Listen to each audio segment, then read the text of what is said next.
How's it going, guys? Welcome back to the Poke Podcast, the number one podcast for the collectors. My name is Poke Dean. I'm Poke Chloe. And we have a lot of stuff to talk about. It's actually our first episode back from America, where it's actually just us two. Do you know, it actually feels nice, being back here and just we say nothing's really going on. We've got a lot to talk about, but I don't know. I just feel relaxed. We're back in the podcast room. Calm before the storm. We don't know what's coming, but there's usually something coming. As always. But we've had some really cool guests on recently, which if you haven't checked out, be sure to do so. We've had the likes of Pokemon Radar and Don Diego. We've had PokeRev, which was absolutely amazing. We also had Sam Chibi Collectibles, which is someone definitely worth checking out because it was a little different kind of look into what people get up to in the Pokemon community in terms of like businesses and stuff like that. So be sure to check that out. Also, we're close to 1,000 subscribers. So thank you so much for the support on the channel. We really appreciate it. We love doing this sort of stuff. But like we said, we got a lot of stuff to talk about. You've actually been getting up to a lot today, haven't you? I have been busy today. I'm surprised I'm still awake, to be honest. I just want to let everyone know. It is like 12:35 p.m. in the morning. Yeah, it's very late. I'm struggling. So I've been in London all day today with my friend Lisa. Lisa Collects. Make sure you check her out on Instagram. What's up, Lisa? She is a good friend of mine that I actually met through the hobby, through Pokemon. Like, we've spoken about this before. Like, this isn't just a hobby to, collect the cards and do what we do. It's the social aspect is great as well. So I've been with Lisa today. I also saw her on Thursday last week. It's now... What's the day today? It's Monday. It's Monday today. No, do we normally film on a Monday? No, I don't know anymore. I'm lost, like I said. So I've spent 2 days with Lisa and we've been around London. We've opened packs. We've gone to a few shops. We've been to Brotherhood Games. Great shop in London, card store. Got to go to Forbidden Planet. That's cool. See all my little horror figurines, even though I didn't buy any. Got some singles from Brotherhood Games. So had a really nice few days with her. And it's nice to be able to get people coming over to the UK. And she's planning to come back in August for Worlds as well, which will be exciting. So is she here for a specific reason? Yeah, so MCM Comic Con that's happening cool. This coming weekend. I really wanted to be able to go, but unfortunately I can't fit it in, and I know you're away. So it was just bad timing with that aspect. But it's something I really want to be able to go to in the future. But it was just a shame. Well, I wanted to ask you because... I kind of know my opinion, and now we've both kind of been to America, and you've actually been to the likes of Forbidden Planet, like you mentioned, in London, Brotherhood Games, awesome shop. Shout out to you guys. What do you think is the difference between what we experienced going to America compared to shops you've been to in London? Not as many in London. Obviously, Forbidden Planet is kind of... Are they I assume it's a chain of I think there's a few across the country. There's a few of them, yeah. So... not as many what I would call a local card shop where what we experienced. We Google mapped some on a couple of days, and we just drove to 5 or 6 each day, and we were able to do that within a 20 small 30 area. Mile radius, not even that far. Whereas I don't feel again, maybe I'm just missing the trick. I feel a lot of towns and cities here maybe have 1 or 2 good little card shops or that sort of style store. But I don't know. I feel we got so lucky with our America trip. I feel nothing can compare to it. No. That soon either. But don't get me wrong. I got some really good pickups. But I still feel we're...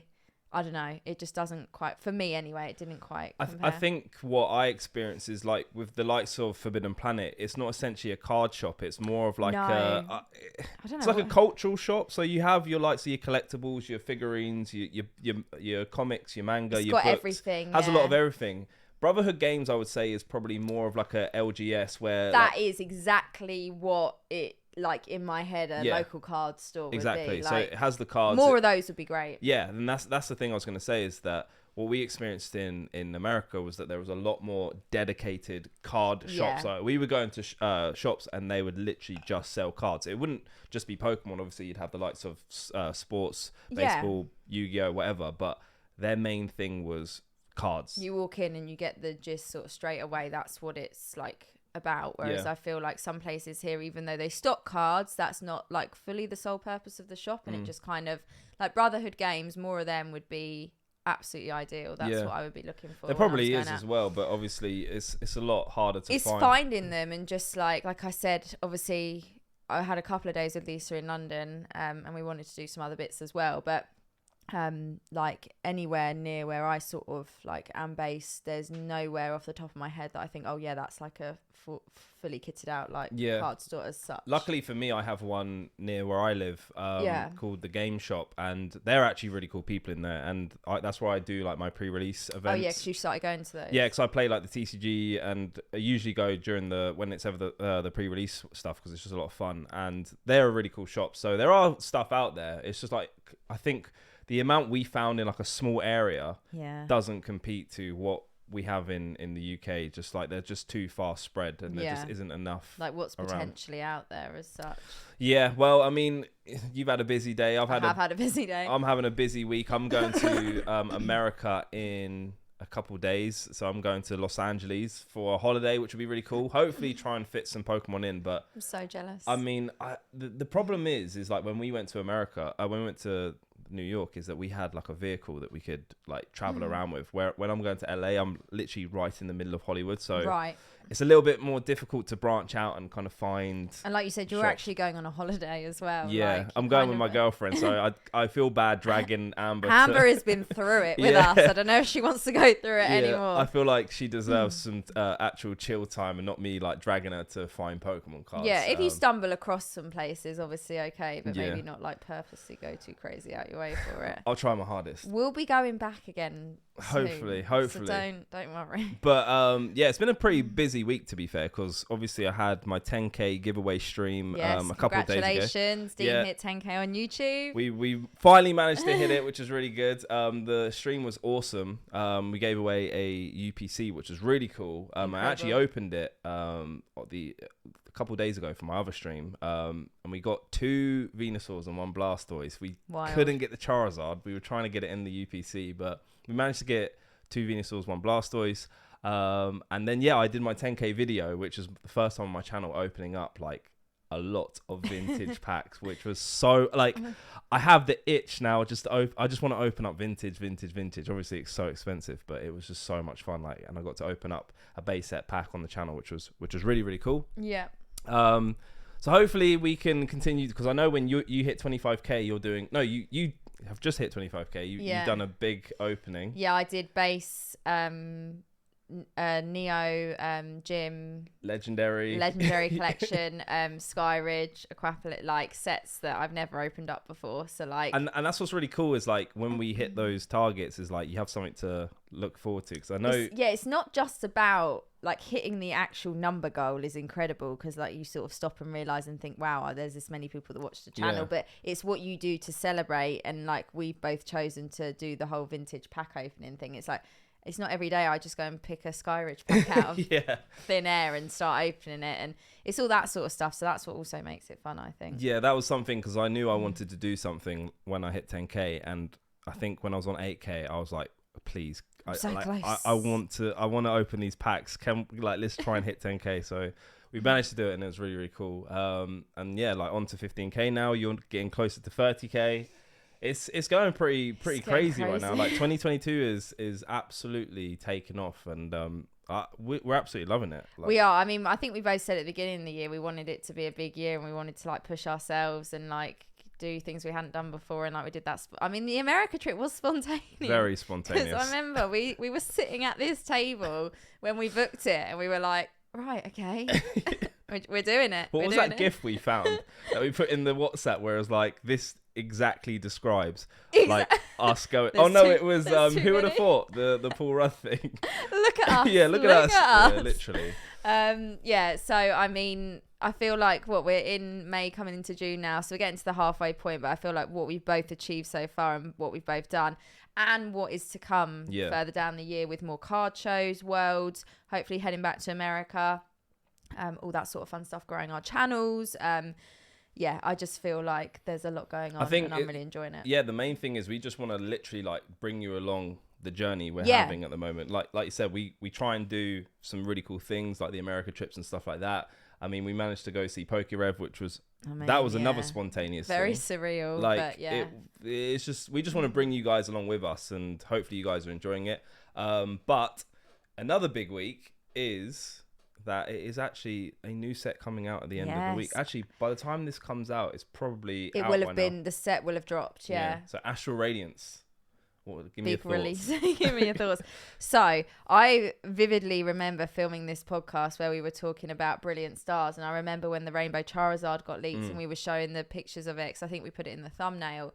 I was hyped for Brilliant Stars.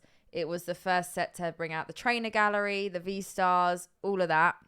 It had 5 Charizards in that, you all know. Like, I don't need to list it out. There was a lot going on with Brilliant Stars. Astral Radiance, for me, I feel like I need to open it. I need to experience it. At the moment, I'm excited there's a new set coming, because I feel like it gets to that sort of bit of a dry spell where you're a couple of weeks away or a few weeks away from the release of a new set. And it's kind of like quiet and like there's not too much going on, and you're starting to think, oh, I'd like to see something new now. So I feel like, you know, I am excited to see it, open it myself, open it for like people on, you know, the channels, because we'll both be doing breaks. But I don't know how, I don't know, I feel like we got so spoiled with Brilliant Stars.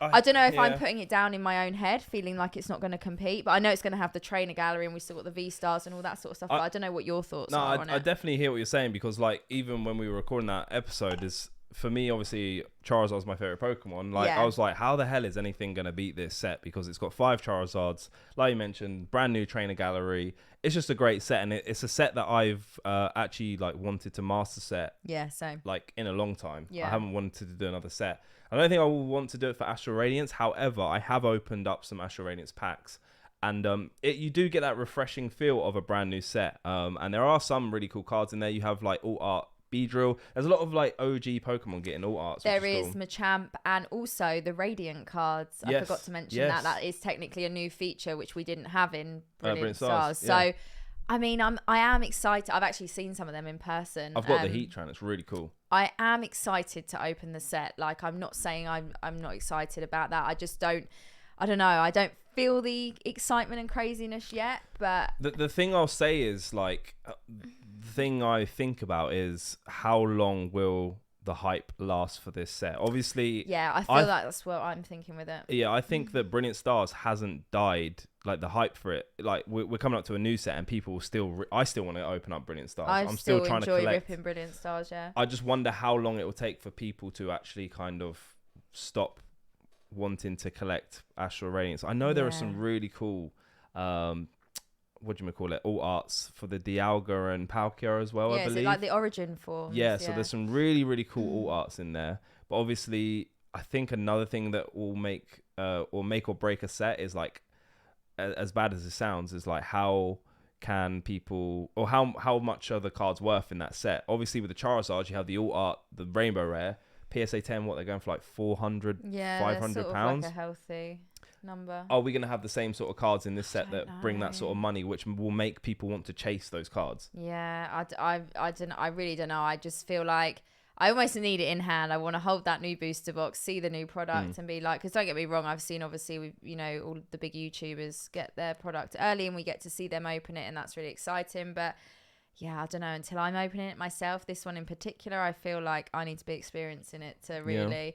And I know once I get into it, I'll have a great time, and because I'll be opening it for you guys, we'll want to be getting all the alternate arts and the big hits. But yeah, I don't know if it's because there's been a lot going on. Like, we've also just had the insight more into Pokemon Go, which is like what I feel is going to happen, and obviously this is just my opinion, kind of like with Fusion Strike and Celebrations last year. Celebrations came out and it was like, this is kind of the opposite way round though. I feel like Astral's coming out and it is going to just it's going to disappear under the hype for Pokemon Go. And like, I don't know, maybe I'm wrong, and maybe that is just me, and some people don't care about the Pokemon Go set and are really excited for Astral. But yeah, that's how I kind of feel. I think I'm on the same boat as you. I will say, like, one thing I'll probably do is try and collect like every alt art from Astral Radiance, because that's a cool idea. I think there are some really, really cool cards in that set. Like we mentioned, the Beedrill, the Machamp, the Origin, Dialga, and Palkias. I think there are some really cool cards in there, and like. The other thing we need to take into consideration is like what might be really fun for us might not be for someone else. Others. That's there's probably people out there who don't care about Brilliant Stars, but they're really hyped for Astral Radiance. Because another thing actually that we didn't take into consideration is that a lot of people have played the brand new game Arceus, Legends of Arceus. Yes. And this set is basically revolving around that game. And as you know, I'm sure anyone who collected like base set, the reason you love that set is because you played red, blue, or yellow, and you have that relationship with the game. Yeah. And I'm pretty sure there's probably some younger people out there, or people who have played Legends Arceus, love all the new forms, the Hisuian, I can never pronounce it. Hisuian, I can't pronounce it. And then the origin forms of the Dialga and Palkia. So yeah, there are people out there I can imagine who are really hyped for this set because it has that relation to the game that there's they all played. Different aspects to it. Like you say, what we would be excited about for whatever reason might not appeal to other people, and that's completely understandable. And yeah, I think the whole thing with Pokemon Go, because we had a teaser for it literally last week, just before Astral, I feel like it's almost I don't know, that was kind of, I don't know, maybe that should have waited for another week, let Astral drop then, because it's still like, I think it's the 1st of July that the Pokemon set comes is out. coming out. It's not too far off. So maybe they could have waited a week to drop like the teaser for that, and then it may, I don't know, maybe I'm wrong, but yeah, I see the similar sort of situation happening. But we got to talk about Pokemon Go set because yes, there's a lot of stuff coming. There's a lot going on with Pokemon Go. Like I've been playing, I haven't stopped playing Pokemon Go. I've been playing since 2016. I completed the Gen 1, I've completed Gen 2. I'm absolutely flying on the game. I'm not level 40 though. Some people out there are absolutely crazy with the XP and stuff like that. But I've absolutely loved playing Pokemon Go since it dropped. I mean, the summer it dropped, 2016, I have to say that is probably up there with like top 3 summers of my life. Like genuinely, such a fun summer, seeing everyone walking out playing Pokemon Go. Maybe you guys can let us know in the comment section if you play Pokemon Go, or what's your fondest memory of Pokemon Go. So I played when it came out in 2016.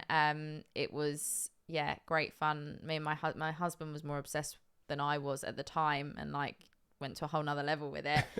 I kind of stopped, gave up with it, and then he did as well. And then I re-downloaded the app for like 6 or 7 months ago. I was like, I want to play Pokemon Go again. Couldn't get into my old account. Don't know what my login details are. I tried every combination. So I've started fresh. And when we were away, we were in the mall on the community day. We were having a great time. Like stuck to our phones. We went shopping, but all of us like walking around the whole time. It was so fun. But I'm really excited.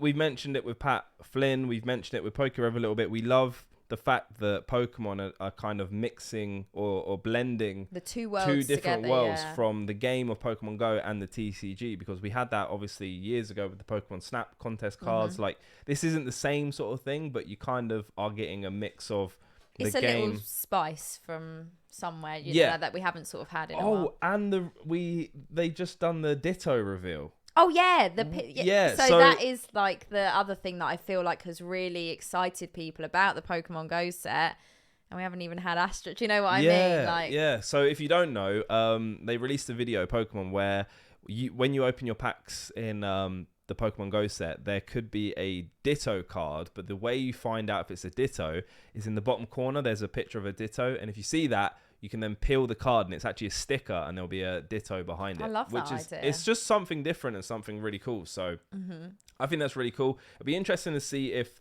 there'll be some sort of way to interact the TCG cards with the game, because obviously we get a like a code card for normal sets.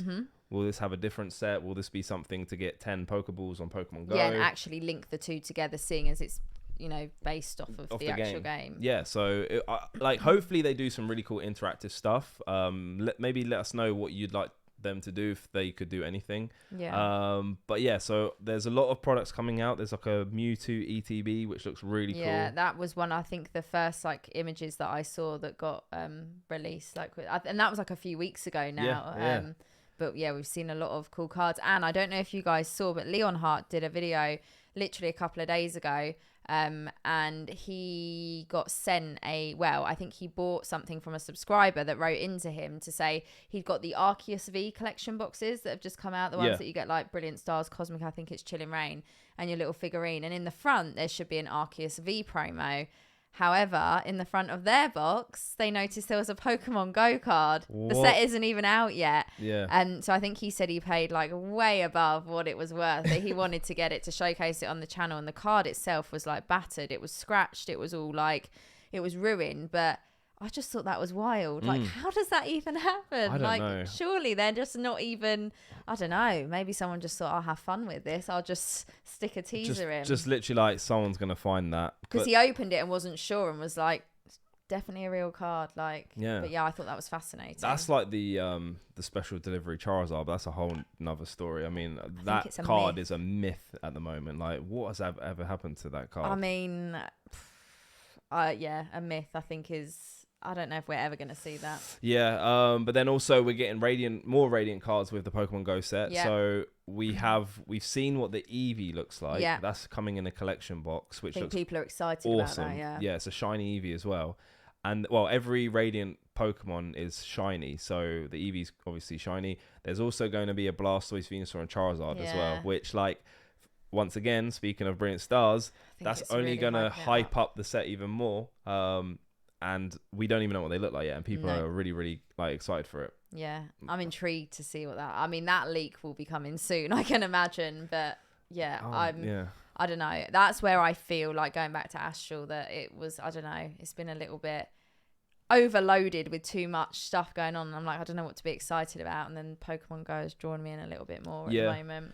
The thing that'll be interesting to see is how big that set is. Like, I always feel like, I wonder, do you think that Celebrations, I don't know, like, I think that there was a big boom for Celebrations at the beginning. Then it kind of died off a little bit, but now people are starting to really enjoy it again because we've been opening them on the breaks every now and then. Celebrations has been like really, I mean, like you say, it did go a little bit quiet, but now I feel like it is getting a bit more popularity, or people are enjoying it again. It'd be interesting to see if the Pokemon Go packs have 4 cards in. Is it 11 cards? How are they gonna actually, like, what's the structure gonna be of the set? Because I feel like with Celebrations, because it was so different from everything else that was being put out and released, obviously I get it was the anniversary set, and what they did with the classic collection was like one of like the big draw-ins, but I feel like the way they structured the set just made it even more desirable. So will they do the same thing with Pokemon Go to have that same sort of effect? I don't know, but it'll be interesting. I mean, I wonder if they do like a UPC for Pokemon Go. Oh my god! People save your pennies now, kids. Yeah, there's gonna be queues in Walmarts. People bashing each other with UPCs, everything. Fighting together. By the way, that's not confirmed. I don't know if that is going to spreading be spreading false information. Yeah, I'm just gonna say that hasn't been confirmed. But yeah. It's really cool that they're doing that during the summer. Like, it just, we were saying, it's kind of like reigniting the whole like original craze over Pokemon Go. Yeah, because I'm trying to work out if it's an anniversary year. I feel like, last year was 5 years because it's 2016. Yeah, so that would be in 2021. So it's not even like oh my goodness, it was that long ago. Yeah, it's crazy. But the fact that that's coming in the summer, I'm really hyped for. And it just makes, we were saying at the start of the year, like, what are Pokemon going to do to make 2022 even better than 21? They've nailed it so far. Yeah, I'll say that. They're doing really, really well, because obviously after an anniversary year, it can go a little bit flat because there's been so much excitement. Especially with Celebrations. Yeah. And like when then we had the likes of like, you know, Chilling Reign, Battle Stars, Evolving Skies bringing us, and Fusion Strike bringing us alternate art. So we, you know, kind of had like quite a lot going on. Yeah. But then, they've started off strong with Brilliant Stars. Then we're getting Astral, then Pokemon Go. So I'm really excited to see where the rest of the year goes with it all as well. It'll be interesting to see if, like, they do something new. So, like, maybe, although I say that, no, they're probably just going to stick to Trainer Gallery. Because I was going to say, we're coming up to the last couple of sets of the Sword and Shield era. Yeah. Are they going to do, like, a new form of card? We've had Radiance. We've had Amazing Rares. Are they going to do, like, tag teams? But then I guess... Would they then be squeezing in too much? Because they've just given us the Trainer Gallery. They've just given us V-Star cards. Like, is it then overkill? Because I feel like they gave us alternate arts last year, and that then remained as sort of the, you know, the standout for the rest of the sets. Obviously, bar Celebrations, which was completely different. But I just feel like there's going to be one more twist in the Sword and Shield era. Like, whether it's tag team cards, whether it's another, like, Hidden Fates / Shining Fates. I was speaking about that with Lisa today. Like, I feel like everyone sort of like hints to is that like there is another or that I don't know whether there is another or whether they want another Fates, like the final. Because I mean, 2, close it off with 3. That's a nice good things come in 3s. I feel like there's a lot of full arts that could have a shiny version of that haven't happened yet. Yes. I think maybe that's why people keep like subliminally like saying it. Like if we say it enough, they might do it. I feel like I've seen a picture as well of a shiny full art Zacian and Zamazenta somewhere. So I feel like that happened like towards the end of last year. Yeah.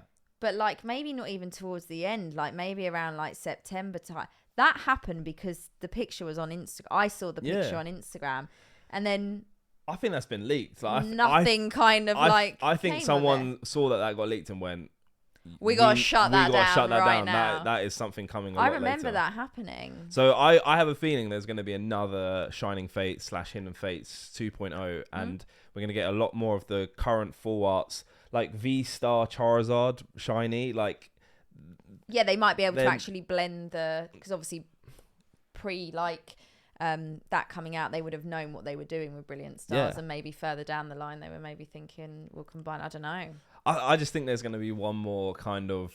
I think they're doing well so far as well. Yeah, I'm looking forward to it. Like, and then obviously we have Violet and Scarlet, the new era coming, which will be really cool. Yeah. We don't know too much about that yet, so we'll probably speak about that if any more information. When we find out more information. Yeah, but like I said, we're being overloaded at the moment with everything that's going on. I mean, there's so much going on in the Pokemon scene at the moment. Obviously, Logan Paul's doing another box break. Yeah, first edition base set box break, his 3rd one now, and this time he's doing it slightly differently. Before they have been, one was on YouTube, one was on Whatnot, I believe, because that was Christmas Day. Yeah. This one, from what I've read, is going to be on Instagram, and again, don't quote me, but I'm sure when it gets to the person's pack, they are going to be able to join the live. So, you know, like on Instagram Live, if you've done Instagram Live before, you can request to join a live and you can both share the screen and have like a conversation, both your cameras. I believe that's how they're going to do it. So if that person has Instagram, hopefully they do, they are able to join in while their pack's live getting reaction. open. Yeah. And like actually maybe have a conversation and like, you know, they'll get to see that person's reaction. Yeah. I mean, that's a cool twist to it. I suppose they have to keep being creative because don't get me wrong, a first edition base set box break is, we all want to see it. Everyone enjoys it. But because it's happened once already, I think they want to try and keep it exciting for everyone, maybe. Just switch it up, which is, like you said, it's a really cool feature to kind of like have that's a good idea. Live reaction with the person and you're whose paying, pack's getting opened. Like, let's not forget how much money these people are paying for these packs as well. They're not cheap. No. So, like, you want to, like, you know, a little freebie thrown in there somewhere. Yeah, so, I mean, I think it's going to be interesting, 2 reasons that he's decided, or whoever's doing it, I guess it's maybe his decision, but he's doing it on Instagram, which is kind of interesting. It's not what I expected. Yeah, I kind of thought he would do it on YouTube, but I'm guessing there's a reason behind it. That's why I thought it was going to be I'm sure I originally saw it was advertised that it was going to be on Logan Paul Vlogs or whatever his YouTube channel is that he uses. And then I saw him do a video or someone else or some sort of advert get posted talking about the Instagram, and I was like, is that the same thing? Or maybe they just changed their mind and realised that maybe they had feedback from people and they were like, right, okay, let's change this while it's early. And then someone came up with the idea. It's just Instagram Live is like, I don't know. I don't really use Instagram Live because obviously YouTube, and I know you use YouTube as well.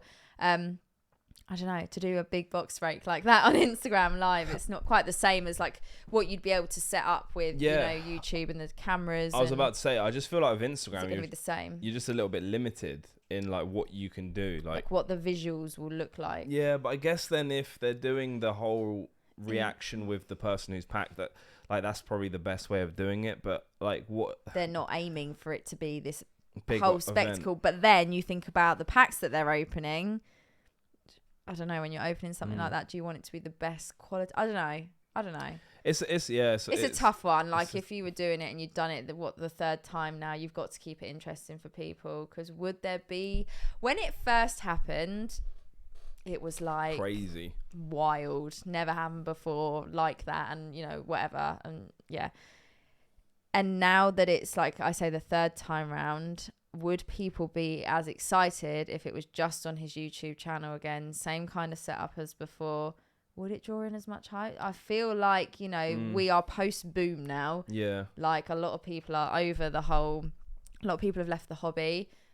A lot of people that just doesn't, excite them as much. Don't get me wrong, it's a really cool set and a really cool thing to be open. I'd die to be able to do that kind of box break. But I don't know, for the audience, if it was exactly the same as what he's done before, is it as exciting? That's why they're changing it up a little bit. Yeah, like you said, I think we're in a different time to when that first one happened. Yeah. I think a lot of people were in it for the money, or were more interested in it because of this is worth this much and blah, blah, blah, where those people might not be necessarily in the space anymore, which is a lot more less eyes, I guess. But I don't know. I feel like they could do something really cool if they put it on YouTube. But like you said, just switching it up, doing something for Instagram. The live reaction will be a really cool element. I feel like you could potentially do that on YouTube. But the only thing, like I was saying, is whenever I watch a live Instagram, sometimes the connection always drops. Never quite. If they're doing it on a phone, how is that? Because all you're going to see is a hand screen, I assume, and not the face. Yeah, I don't know. I don't really know. I'm not a tech whiz. I'm not great at that, all that sort of stuff. But yeah, I don't really know visually what it's going to look like. But I mean, yeah, it's funny because third box break, third platform that they're doing it on. They've gone from YouTube to whatnot to now Instagram. I mean, what's the next one going to be? I wonder if he'll ever do a different box to open. Yeah, because I don't even know how many boxes he's got. I think he's got left now. Well, he'd have 5, I think. Or what the plan is with the rest of them. But yeah, will he just stick with first eds? Yeah. Get those all out the way and then maybe move on to something different. Did you notice the packs are because obviously he's done it like an auction again, where people can bid for a pack, and it can vary in price. So one pack's a different price to the other, and I think the lowest pack was around $9,000 finishing price. Yeah, and I think the most expensive was around 14, I think. So that is quite a big difference from what we're seeing from the last one that he did. I think they were like 30. They were a lot more, and then the time before that, I can't even remember what they were going for. Or was that the first time it was 30? I don't remember the Whatnot one. I don't know what the price is. I don't remember the Whatnot one because were the packs sold prior and then broken on what? Because obviously I don't know. I don't know. I did watch some of it, but I just remember it being on Christmas, and I remember dipping in and out of it because it was super late, I think, by the time they were doing it for I don't know. But I watched the first one like most people did on YouTube, but I can't remember whether it was I can't remember. Yeah, well, they are going for a little bit cheaper than they were the first time, that's for sure. So there is a dip in the market at the moment, but like I said, or we were saying, that there's a lot less eyes on it this time, purely because people were trying to profit a lot in the boom. And I feel like the people that are still in the scene, hobby and obviously involved, I don't know if, a lot of people it doesn't appeal to. A lot of people it's way out of their price range. I feel like some of the people who maybe were buying the packs before were just jumping in because it was like the clout, the money. Yeah. Whereas I feel like, I don't know who's buying the packs now. Yeah. Is it still those people maybe jumping in, or is it some people have, saved up thinking that I don't know. I really don't know. Well, it's a good indication of seeing what's happening in the market at the moment, because I feel like, as we mentioned, post-boom, there's a lot of declining in Pokemon. Massively. In certain areas, I think overall there's a bit of a dip, but in certain areas there is a much sharper drop than in other areas. Which is, I guess, now's a good time to potentially buy, or maybe kind of readjust where your vision is in terms of what you want to collect and stuff like maybe that. what your goals are. Maybe something that was unaffordable in the boom is now more affordable, or it could have maybe gone the other way, because like we said, it's not the whole hobby that there's been a dip in. Some things have held, some things are even slightly more expensive depending, but there are some things that really have dropped. So it just depends what your collection goals are and what you're looking to do, and maybe if something was unobtainable back then, maybe revisit it now and take a look and see. I know a lot of people keep an eye on the prices anyway of everything, because a lot of people are constantly buying things here and there and selling, but I've noticed it, especially because I have sold quite a bit on eBay recently as well, and like seeing certain things go for literally nothing. Yeah. Like and then versus some things maybe getting, you know, holding still quite well, or maybe getting a little bit more than expected. Yeah, I just know that everything I try and get is just going up in price, which I'm like, how's this working right You're now? choosing the worst. We're in a dip, but the things I want are going up in price. How's that work out? But yeah, no, it is crazy, and like it will be interesting to see. Obviously, with Logan Paul doing it the first time, it brought such a big attention to the hobby. Yeah. And we've mentioned it before in previous episodes and with previous guests, like what is going to bring that hype back? Is there going to be anything? Like, how much is it down to Pokemon's job to make that happen, or how much is it down to like outside influencers job? Yeah, not even influencers, but just like world events or something that's going to happen. I don't think the Logan Paul box break is going to do what it did before. Nowhere near. Same. I don't really think it's going to have an effect at all. I think it's just, you know, a cool thing for people who are involved in the hobby to watch and enjoy, because it doesn't happen very often. Yeah. Maybe the likes of Worlds will, and then being in the UK might, I don't know, have a good positive, maybe bigger effect on the UK market and hobby than we realise, or maybe it won't.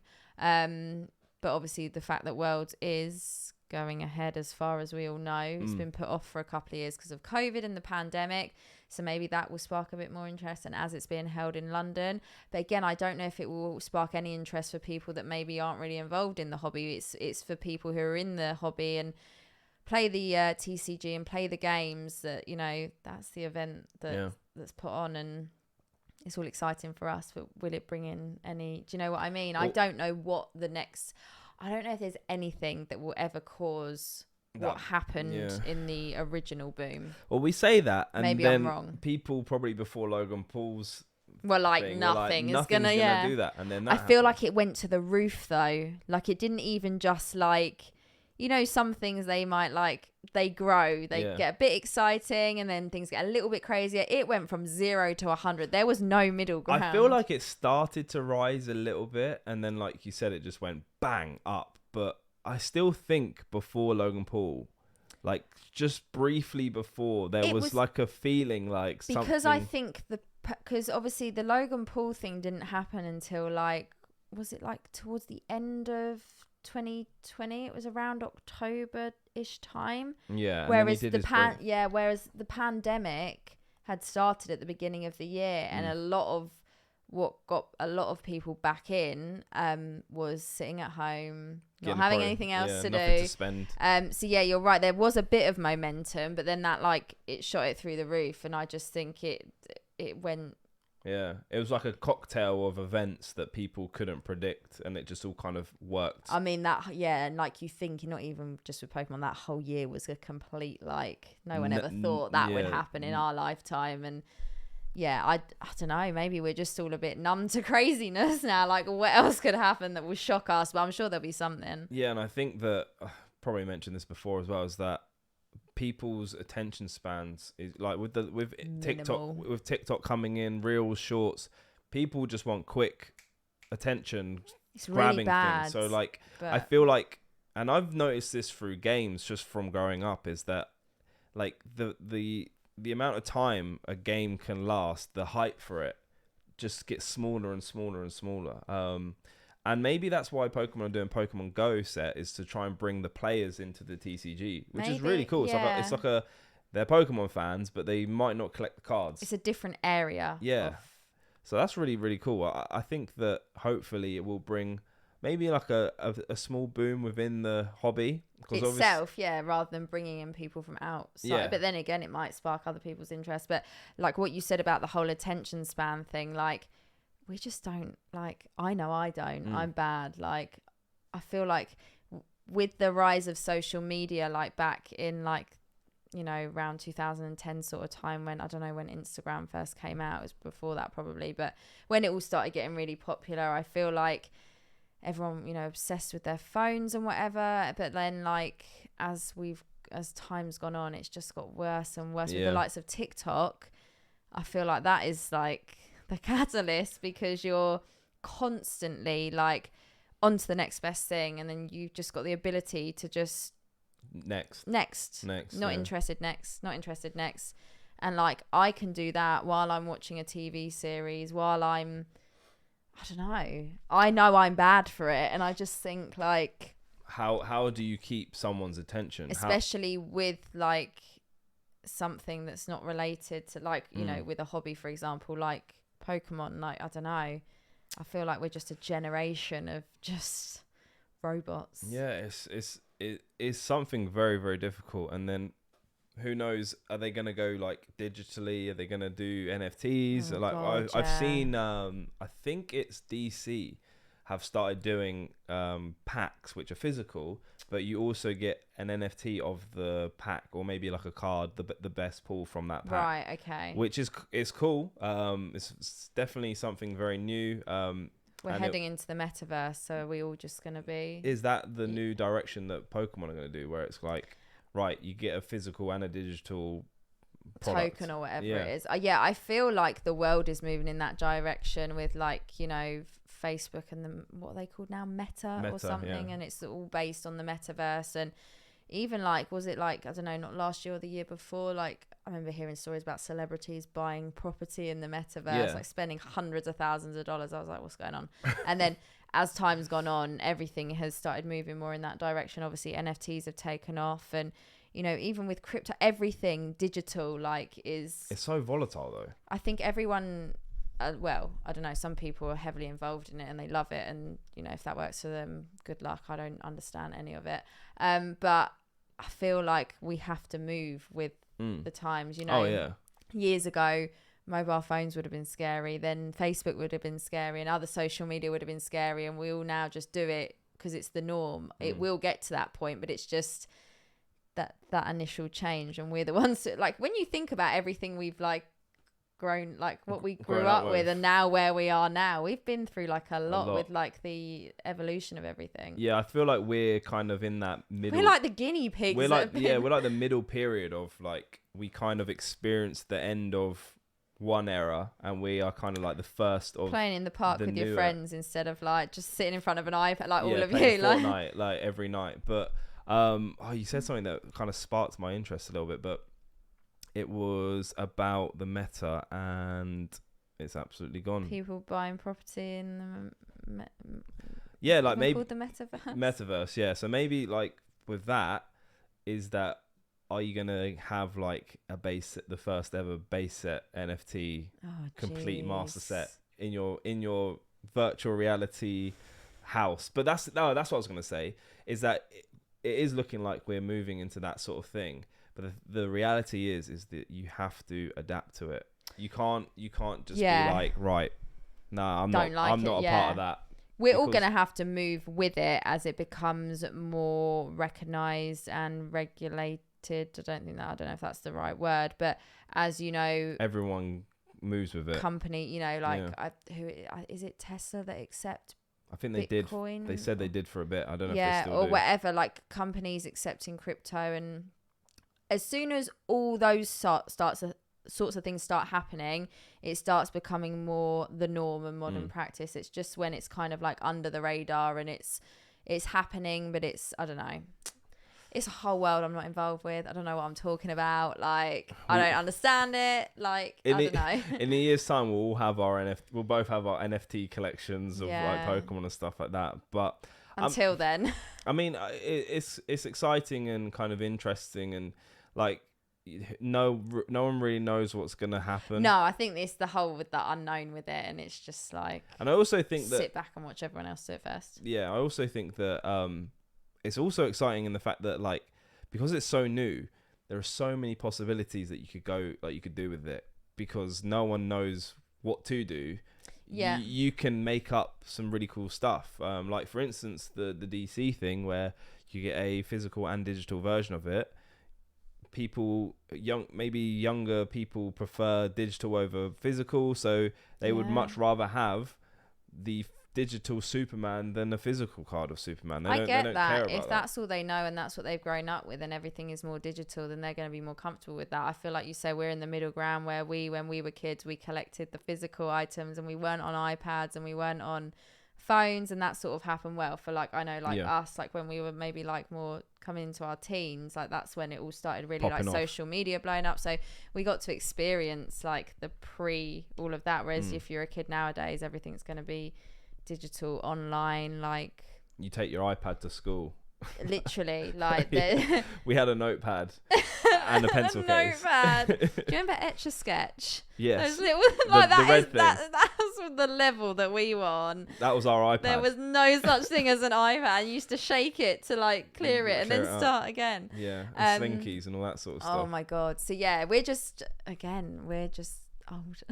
But we're getting older, but I wonder. I just want to know, or I'm just interested in how Pokemon are going to what Pokemon are adapt going to do with it. to the digital meta style stuff that's happening. Like, I just don't know what they're going to do, but Maybe that's something we'll see over the next couple of years as things start to change in the rest of the world, and these bigger companies then maybe start to publicly put stuff out there as well for consumers and all of that. And it's also stuff. Like accepting of like how long it will take for them to actually do it. That's the other thing, like even when the ideas are put in for things to actually then be put out there with the final product, like the end product for the user, like how long that will be. They're not going to do anything like that too quickly without being sure about it. Yeah I think with a big company like that, they're like, because it's a big brand and they don't want to look bad or anything, be torn down by they'll literally make poor decisions. They'll make sure what they're doing is right. Otherwise they won't do it. They'll just stick to what they know. So no, I agree. I don't know.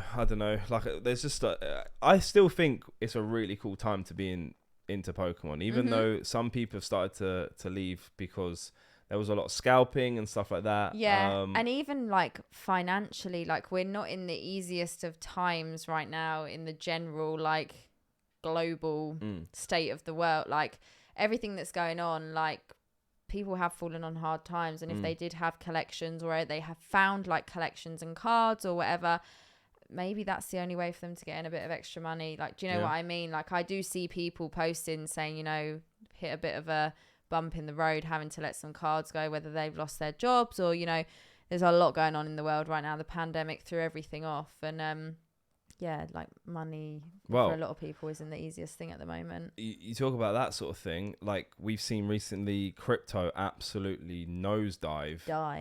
Maybe a lot of people who bought their collection with crypto now are losing a lot of money because of the dip, are having to sell those physical assets just to kind of make money back of what they've lost through crypto. So it's a weird time, but it's also an exciting time as well. Definitely. The other thing I was going to say is I've seen a lot recently these new platforms popping up, the likes of Whatnot. I believe there's one called Bits. Probably some more going to be coming very soon. Like, what do you think of that sort of? It's almost like a new way of selling, I guess. It is, yeah. So obviously, like, there's been the likes of eBay for a long time, you know, auctions. There's also, you got your auction houses normally selling sort of like higher end items. And then we also, you know, sell for our breaks, and I have my TCG store, so website. But these are like, they're live auctions where you jump in, you literally watch the person going through their singles, going through their packs, opening packs. I'm not gonna lie, I've enjoyed Whatnot. I've spent a lot of money on Whatnot, and obviously a lot of people I'm friends with also use the platform, so I like to be able to support them and all that sort of stuff through that. At the moment, I haven't been a seller on any of those platforms or anything like that, so I haven't experienced that side of things. I think they're fun. I don't know. I think people give anything that's new that pops up, people give it a hard time, and I get it. It's not for everyone. Like, if people don't like people that are, you know, constantly flipping stuff or selling stuff, do you know what? If just don't get involved. Don't watch it. Don't whatever. But like I said, I've got a lot of friends that use it, and it's great for them. And you know, people who, like my friends who have businesses within the hobby as well. Like that's a lot of them, how they sell their items, and they buy a lot through it. Like I said, I've had fun with it. I don't know, I think it's just a little bit, you know, sitting on eBay and bidding is fun and all that, but I don't know, actually being able to interact live with the person, I've enjoyed it. And I think like the only thing I would say is it's kind of made, like, there's so many people doing box breaks, like everything's gone tenfold with it. Everyone is a ripper and shipper now because it's given them a platform to be able to do it. So yeah, I suppose there's pros and cons with everything like that comes up. I mean, for me, I've only experienced Whatnot. I haven't experienced Bits yet or any of the Yeah, other ones. Whatnot's the only one that I've... And it's a fun, like you mentioned, I completely agree with everything you're saying. It's a lot of fun. And I think it does bring like an entertainment value that's to the right word. an auction, whereas eBay, you kind of just sitting there like, okay, right, Yeah. I'll put my bid in. Although Whereas heritage is fun, you have to. Yes, very, very fun, very, very fun. But then with Whatnot as well, you're actually kind of having a bit more of a personal relationship with the seller. Yeah. So if they tune in every week, you kind of get to know, Pokédean is this person, he sells these cards, like trustworthy. You kind of get a visual relationship, not just behind a picture behind a screen sort of and thing. you can interact with other people in the chat. So if you've got other people, like you say, if you're friends with other people, you might meet other people in the chat. It's kind of like a YouTube live stream or a Twitch live stream in a way. You kind of have that bit of like a community kind of going on if you've got the regulars coming back to the same streams all the time.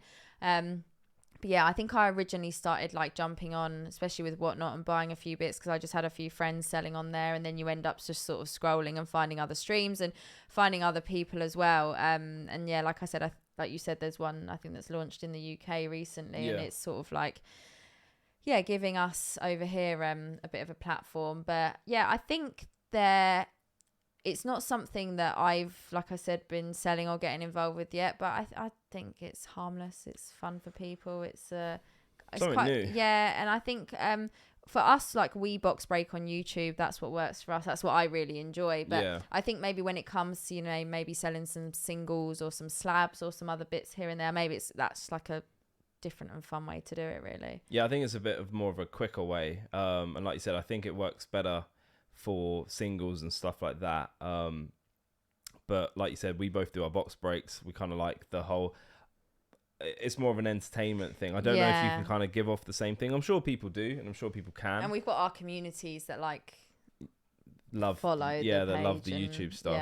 But I mean, I think like you said, there's nothing wrong with it. And I think it's another example of how times are changing. It's another new thing, and I feel like everyone has done well to like adapt to it. I mean, I saw loads of things about people, some people loved it in the beginning, some people hated it. I think people still have opinions on it now, but I don't see the harm in it. I think it's fun. I just can imagine it being stressful for a seller. Like you think this card goes for...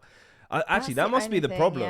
I feel like it would be really good if you had a good following on it, unless you've got a starting bid on some things as well. If you're like literally starting from $1 or whatever it is, so if you didn't have many people tuned in and you were putting up a first ed, you gotta be praying and it went for $5, you're thinking, oh my days, my heart's broken. I'm done. I'm done. I feel like it can be quite, not dangerous, but like you could, I suppose you've got to be confident with what you're selling, how you're going to sell it, whether you're going to do like I'm using this as example. I don't know if this is the right terminology, but starting at dollar auctions and then letting it run, or whether with some items you're starting it at $300-400 because that is like the literal like bottom of the barrel. So yeah, like I said, it depends what you're selling, but I think like for slabs and singles, it's quite a fun way. It's a good way of doing it. It's just it's more interactive. I think that's what people like. I think people like the social aspect of everything. Yeah. Whether it's an auction like that, or whether it's our YouTube videos where they're either having a conversation with us in the live chat, they're speaking to other people in the live chat.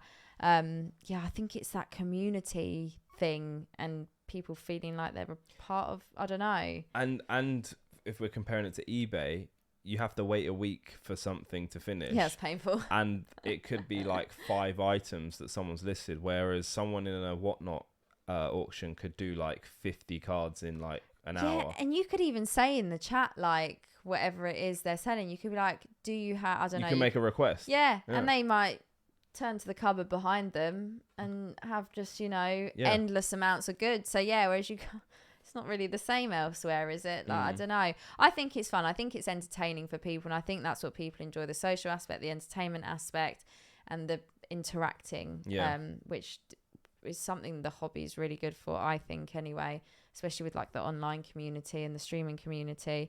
I feel like we've both built really like nice communities on both our channels, and like people have made friends and like met up with each other. Like, do you know what I mean? Like so much has come of it, and that's what I want to keep building, like making everyone feel like we're all a part of it. Big family. Yeah. Yeah. That's what I enjoy.